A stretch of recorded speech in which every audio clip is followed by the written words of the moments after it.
to all. मेरे ख्याल से you have been briefed about each and every aspect of your CUT preparation. आपको सभी चीज़ें काफ़ी अच्छे से और बारीकी से बता दी गई है सर के द्वारा. तो सिर्फ ये इंश्योर करना है आप लोगों को, जैसा सर ने बताया, कि it is not only we as a teacher but we are all. we का मतलब सिर्फ टीचर से नहीं है, we का मतलब हम सबसे है, राइट? हम सबका पर्पस एक कॉमन पर्पस है. कॉमन पर्पस क्या है? कॉमन पर्पस क्या है? Crack CUT and ensure that you find admissions at good colleges, isn't it? तो इसके लिए सिर्फ एफर्ट वन साइड से हो ऐसा नहीं है. Effort has to be collective. Effort has to be collective. और एक जो सबसे इंपॉर्टेंट चीज जो सर ने शेयर की, दो चीज. एक, you have to be logical. You have to be logical. Science का स्टूडेंट इतना सक्सेसफुल क्यों है? साइंस का स्टूडेंट इतना ज्यादा CA एग्जाम्स को क्रैक क्यों करता है? The percentage of student science students becoming CA in respect to commerce वो काफी हाई है. क्यों? क्योंकि दे आर लॉजिकल. वो एक भी लाइन पढ़ता है तो क्यों ऐसा हुआ, वाई का आंसर देना पड़ता है. तो you need to be logical. You do not have to accept what we are saying unless you are rest assured about it. If you have any doubt, make sure that you clear your doubts by raising hands, by asking questions, right? सिर्फ इसलिए नहीं कि हम बोल रहे हैं या sir ने बोल दिया या किसी और ने बोल दिया, ऐसा नहीं. You have to raise your doubts जब तक concept clear ना हो. सबसे important aspect यही है. दूसरी चीज जो आपको मदद करेगा आपके मिशन में, that is dedication and dedicated time. ये सबसे इंपॉर्टेंट एस्पेक्ट है. ये नहीं कि ये चैप्टर भाई हमने पढ़ा हुआ है तो ये मुझे आता है, ऐसा नहीं है. Because the approach to examination is different, right? The method of writing the examination is completely different. वहां पे आपको सब्जेक्टिव आंसर्स लिखना है, मार्क्स के हिसाब से वर्ड्स आपको फ्रेम करने होंगे, सेंटेंसेस फ्रेम करने होंगे. यहाँ पे ऐसा कुछ नहीं. यहाँ पे आपके पास ऑप्शंस होंगे, क्वेश्चंस होंगे, उनको टिक आउट करना है, राइट? और you have to select the best alternative. हो सकता है एक ही क्वेश्चन में दो आंसर सही, राइट? लेकिन उनमें से एक ज्यादा सही होगा और एक कम सही हो सकता है. तो अगर आप कम सही वाले को भी लगा देंगे टिक तो आपका आंसर गलत होगा. तो you have to select or identify the best alternative. And how would you be able to select or identify the best alternative? It is only through conceptual clarity. Only through what? Conceptual clarity. Economics में जहां तक syllabus का सवाल है, वो सारी चीजें वही हैं जो आपने 12th में पढ़ा है CBSE में. मैक्रो इकोनॉमिक्स है, बैलेंस ऑफ पेमेंट है, फॉरेन ट्रेड है, मनी बैंकिंग है, फॉरेन एक्सचेंज है, ये सारी चीजें हैं. गवर्नमेंट बजट है और इंडियन इकोनॉमी है. इंडियन इकोनॉमी में ऑलमोस्ट कंप्लीट सिलेबस है, कंप्लीट, कुछ भी उसमें छूटा हुआ नहीं है. इनफैक्ट पॉवर्टी है, ह्यूमन कैपिटल फॉर्मेशन है, सब कुछ है. जो CBSE में का 2 चैप्टर वो डिलीट कर दिया गया था, उसको भी इसमें शामिल किया गया, राइट? तो मोर और लेस जब से क्लास कब से शुरू करें हम लोग? नेक्स्ट क्लासेस, नेक्स्ट ऑल्टरनेटिव जो TTS का थर्सडे थर्सडे. तो फिर हम लोग इस चीज के ऊपर काम करेंगे, isn't it? Yes.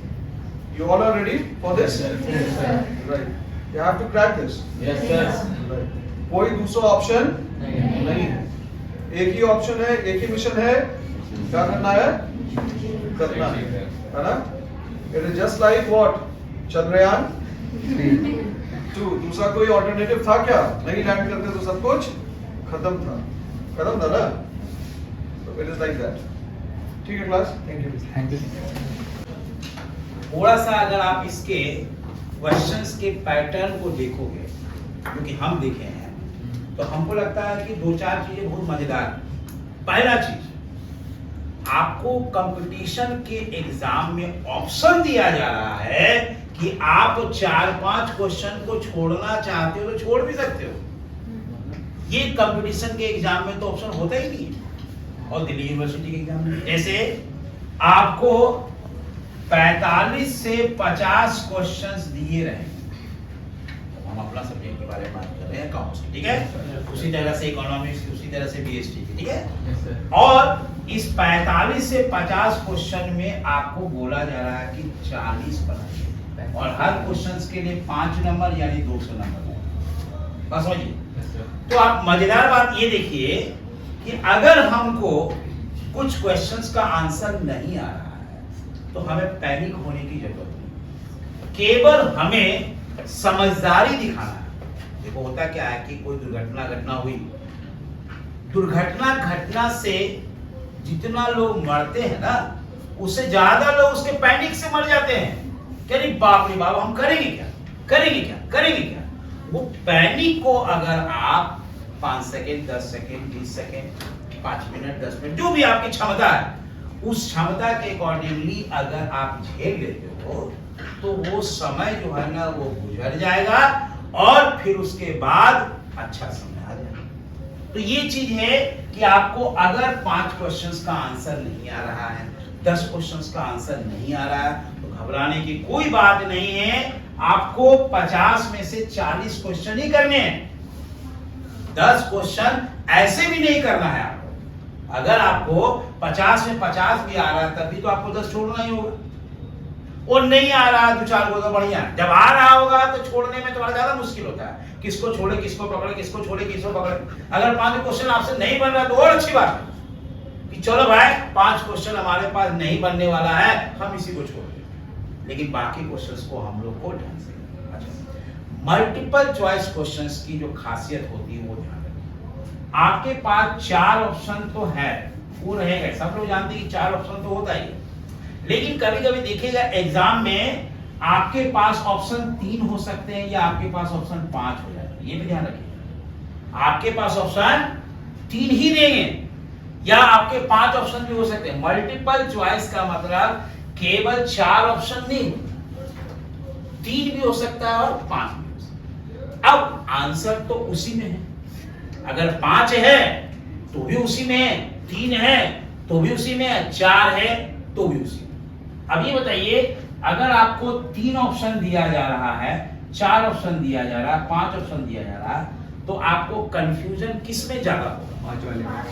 जितना ज्यादा ऑप्शन रहता है उसमें ज्यादा आपका कंफ्यूजन होता है। जैसे हम लोग शॉपिंग करने के लिए, शॉपिंग करने के लिए, अब अगर हमारे 5 ड्रेस हमको पसंद आया, 5 में से एक को चुना। अगर मम्मी पापा आपको वो एक ही दिलाएंगे, अब 5 में से एक को चुनिए तो हालत खराब। 2 पसंद आया, 2 में से एक को चुनना तो थोड़ा ठीक है भैया, ये नहीं तो ये नहीं तो ये, चुन लीजिएगा आप। तो जितना ज्यादा ऑप्शंस होता है उतना ज्यादा आपका कंफ्यूजन होगा। इसका कैसे आप निपटारा करेंगे, इससे कैसे निजात पाएंगे कि भाई कंफ्यूजन से हम निकले? तो आपको ऑप्शंस कितने उससे कोई मतलब नहीं है, आपका आंसर जो है वो आपको पता होना चाहिए। ऑप्शन कितने उससे कोई मतलब नहीं, 5 है, 4 है, 3 है, 2 है, उससे कोई लेना नहीं है। हमको एक जो सही आंसर है अगर वो पता है पहला लेवल में, तो मेरा मसला तो वही सॉल्व हो गया बच्चे। अगर वो आंसर हमको नहीं पता तो स्ट्रैटेजी 2 नंबर काम करेगी कि आप इसमें से आप छांटोगे कि कौन सा आंसर जो 100% श्योर है कि नहीं होगा। 100% श्योर जो है वो तो आपको पता नहीं है कि इस 5 में से कौन सा एक आंसर जो है कि 100% श्योर है, वो आपको नहीं पता। तो क्या करेंगे बात, 100% श्योर वो पता लगाइए जो आंसर नहीं। तो मान लीजिए 4 में से 2 को आपको लग रहा है कि भाई ये तो नहीं होगा, तो भाई 50% तो हट गया, अब बच गया 50-50 वाला मसला हो गया आपका, ठीक है। अब उसमें कहा जाता है इंट्यूशन। अरे इंट्यूशन जो होती है दिमाग में, 6 सेंस जो होती है, ठीक है भैया। तो वो आपको पढ़ते पढ़ते डेवलप करेगा। वो आप जब पढ़ाई करोगे ना, कैच 22, ध्यान रखो, कैच 22 सिचुएशन, ठीक है, गूगल में सर्च करना बाबू। ये वो सिचुएशन होता है जहां पे आप डिलेमा में होते। डिलेमा समझते हो? आपको लगता है कि ये भी करें, ये भी करें, ये भी करें, ये भी करें, है ना? मतलब आपका माइंड जो है वो कंक्लूड नहीं कर पा रहा आंसर को कि हम इसमें से किसको ज्यादा तवज्जो दें। आपको लग रहा है कि दोनों तो आप दे नहीं सकते हो, 2 टिक मारने का ऑप्शन होता नहीं है, और आप कुछ नहीं निकाल पा रहे हो आंसर, दैट मींस कि आप स्टक हो गए हो लाइफ में। अब आपको आगे जाना है कि पीछे जाना पता नहीं चल रहा है, 2 राह पे खड़ा हो, इधर जाए कि इधर जाए पता नहीं चल रहा है। उस सिचुएशन को बोलते स्टक हो गया, डिलेमा में हो गया, कैच 22 वाला सिचुएशन में आ गया। तो वहां पे बेहतर होगा कि आप रुक जाइए, है ना, देखिए, या फिर वहां से मुड़ जाइए किसी तीसरे रास्ते की तरफ। जब आपको वापस लगे समय है तो वापस आइएगा, तब तक हो सकता है दिमाग में कुछ और क्लू आ जाए, ठीक है। तो ये आपको ध्यान में रखना पड़ेगा। ध्यान रखिएगा कि ये जो आंसर टॉस वाला सिस्टम नहीं, कि टॉस कर लिए तो हमको ए और बी में फंस गए थे, टॉस बोल दिया ए तो हम ए में चले गए, टॉस बोल दिया बी तो हम बी में चले गए, नहीं होता है। मल्टीपल चॉइस क्वेश्चन की सबसे बड़ी जो खासियत है वो ये कि आपको आपका इंटेलिजेंसी लेवल, माइंड कितना काम कर रहा पर्टिकुलर सिचुएशन में, पर्टिकुलर कंडीशन में, उसको वो चेक करने का काम करता है। वो ऐसे वाला आंसर जैसे लिखते हैं हम लोग बोर्ड एग्जामिनेशन में, ये क्या है एक्सप्लेन करिए, है ना। अभी जैसे मैं आपको एक डिफरेंस बता दूं, हम लोग सब कॉमर्स के विद्यार्थी हैं, है ना, 12th के विद्यार्थी हैं, तो पार्टनरशिप नाम का चैप्टर पढ़ते हैं, ठीक है। अब हम आपसे पूछे कि पार्टनरशिप क्या होता है, इसके क्या फीचर्स हैं, इसके क्या एडवांटेज है, कितने तरह के पार्टनर होते हैं, तो ये सब आप बता दीजिएगा, लिख दीजिएगा। लेकिन हम आपको ऐसे नहीं पूछते, हम आपको पूछते हैं पार्टनरशिप के बारे में 10 वो पॉइंट बताइए। अगर 10 वो पॉइंट आपके दिमाग में आ रहा है तो फिर खुद से क्वेश्चन करिए, पार्टनरशिप के बारे में हम 20 पॉइंट करें। अगर 20 पॉइंट आ गए दिमाग में तो हम 30 पॉइंट, ऐसे करके हमें वन लाइनर बनाना है। वन लाइनर यानी जिसका आंसर एक लाइन में, एक लाइन का मतलब नहीं है कि एक लाइन खत्म हो गया, एक लाइनर का मतलब हो गया कि एक सेंटेंस हमारा 2 लाइन में भी हो रहा है, 3 लाइन में भी हो रहा है, तो हमारा वो क्वेश्चन दिमाग में आ रहा है कि नहीं। और ये वन लाइनर आपस में डिस्कस भी करें, केवल आप ऑनलाइन में बना, कैसे बनाइएगा, तो आप जब कोई टॉपिक पढ़, जैसे हम पार्टनरशिप पढ़ा दिया, ठीक, अब घर में जाके आपको एक डायरी में निकाल करके शुरुआत से लेकर के लास्ट तक जो भी चैप्टर है उसमें वन लाइनर आपको लिखना है। पार्टनरशिप इज रिलेशनशिप बिटवीन 2 और मोर पर्सन। अब ये पर्सन आ गया, आखिर कंपिटेंट पर्सन है, उसको लिखना पड़ेगा।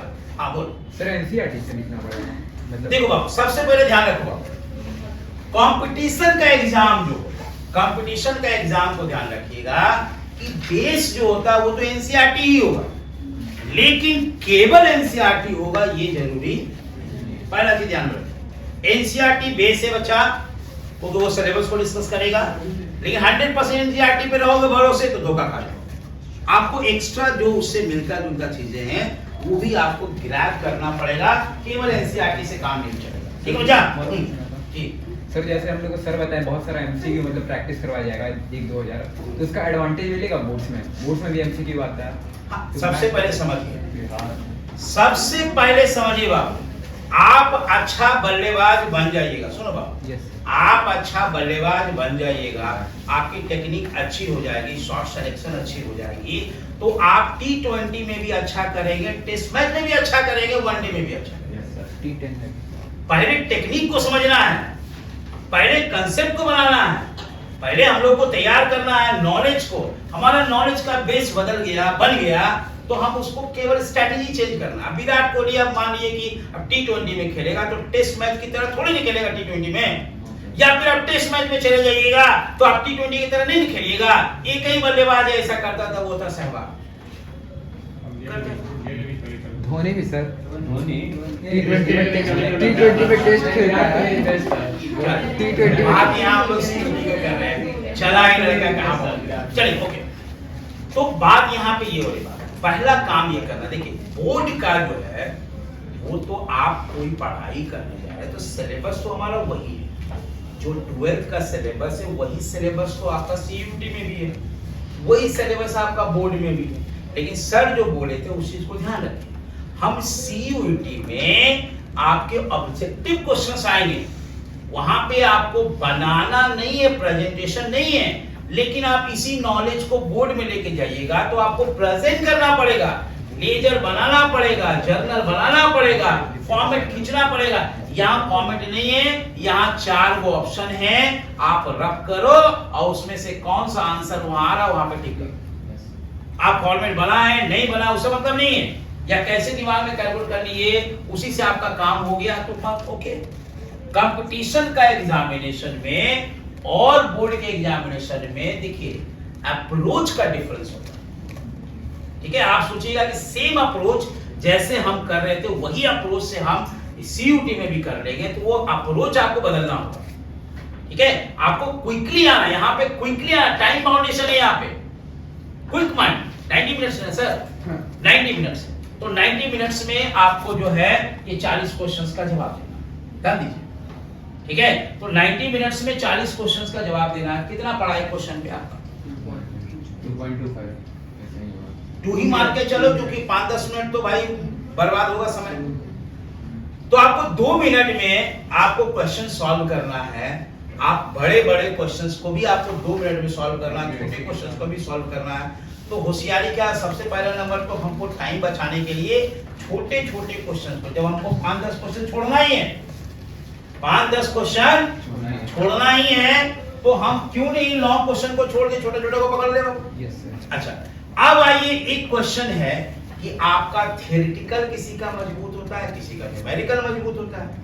तब छोड़ते समय में भी ये ध्यान रखना है, किसी का कैलकुलेशन अगर मजबूत है तो कोशिश करिए कि कैलकुलेशन वाला जो सवाल है उसको आप अटेम्प्ट करो और थ्योरेटिकल वाला सवाल को छोड़ दो। जिसका थ्योरेटिकल मजबूत है तो थ्योरेटिकल वाला को पकड़ो, न्यूमेरिकल वाले को छोड़ो।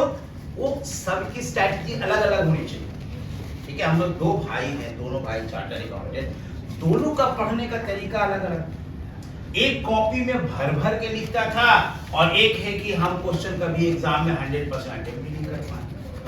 उसका 2 नंबर का क्वेश्चन छूट जाता था तो अगले दिन एग्जाम देने से पहले टेंशन में 2 नंबर का एग्जाम छूट गया, 2 नंबर का पेपर नहीं लिख पाए।